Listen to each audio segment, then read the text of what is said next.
சிவகங்கை மாவட்டம் கீழடியில் தமிழக தொல்லியல் துறை சார்பில் 10ஆம் கட்ட அகழாய்வு பணிகளை முதலமைச்சர் மு.க.ஸ்டாலின் தொடங்கி வைக்கிறார். அதனை நேரலையில் காணலாம்.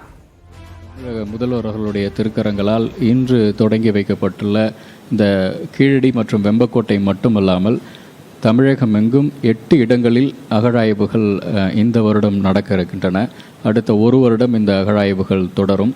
இதன் மூலம் தமிழர் தொன்மையை நம்மால் இன்னும் அதிக அளவில் எடுத்துக்காட்டுகளுடன் சான்றுகளுடன் நிறுவ முடியும்.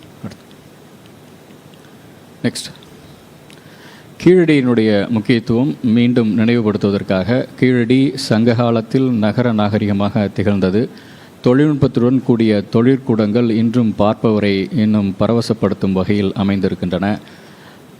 தங்கம் வெள்ளி பொருளாதாரத்தில் வழமையான சமூகமாக தமிழ் சமூகம் திகழ்ந்து கொண்டிருந்தது என்பதை நம்மால். கீழடியில் தமிழக தொல்லியல் துறை சார்பில் 10ஆம் கட்ட அகழாய்வு பணிகளை முதலமைச்சர் மு.க.ஸ்டாலின் தொடங்கி வைக்கிறார். இது குறித்த கூடுதல் தகவல்களோடு செய்தியாளர் தமிழரசி நம்மோடு இணைந்திருக்கிறார்.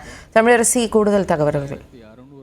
ஜெனிஃபர், தமிழ்நாடு அரசு தொல்லியல் துறை சார்பில் 2024ஆம் ஆண்டிற்கான அகழ்வாய்வு பணிகளின் தொடக்கமாக சிவகங்கை மாவட்டம் கீழடி மற்றும் அதனை சுற்றியுள்ள பகுதியான கொந்தகை, விருதுநகர் மாவட்டம் வெம்பக்கோட்டை, திருவண்ணாமலை மாவட்டம் கீழ்நமண்டி, புதுக்கோட்டை மாவட்டம் பொற்பனைக்கோட்டை, தென்காசி மாவட்டத்தில் உள்ள திருமலாபுரம், கிருஷ்ணகிரி மாவட்டத்தில் உள்ள சென்னானூர், திருப்பூர் மாவட்டம் பொங்கல் நகரம் மற்றும் கடலூர் மாவட்டத்தில் உள்ள மருங்கூர் ஆகிய 8 இடங்களில் அகழ்வாய்வு பணிகளை முதலமைச்சர் தற்போது தலைமைச் செயலகத்தில் தொடங்கி வைத்திருக்கிறார்.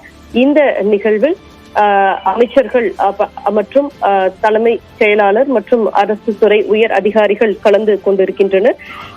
குறிப்பாக இந்த அகழ்வாய்வின் முக்கியத்துவம் என்ன, கீழடி அகழ்வாய்வின் முக்கியத்துவம் உள்ளிட்டவை குறித்து விரிவாக இந்த தொடக்க விழாவில் காணொலி காட்சி வாயிலாக ஒளிபரப்பப்பட்டு வருகிறது. இதை தவிர்த்து தமிழ்நாடு அரசு தொல்லியல் துறை சார்பில் 2022-23ஆம் ஆண்டு தருமபுரி மாவட்டம் பெரும்பாலை என்னும் தளங்களில் மேற்கொண்ட அகழ்வாய்வின் அறிக்கை மற்றும் செங்கல்பட்டு மாவட்டத்தில் உள்ள 138 கல்வெட்டுகளில் விளக்க உரைகள் அடங்கிய தமிழ்நாடு கல்வெட்டுகள் தொகுதி 18 ஆகிய 2 நூல்களையும் தற்போது முதலமைச்சர் மு.க.ஸ்டாலின் தலைமை செயலகத்தில் வெளியிட்டு வருகிறார். ஜெனிஃபர், விவரங்களை வழங்கியதற்கு நன்றி தமிழரசி.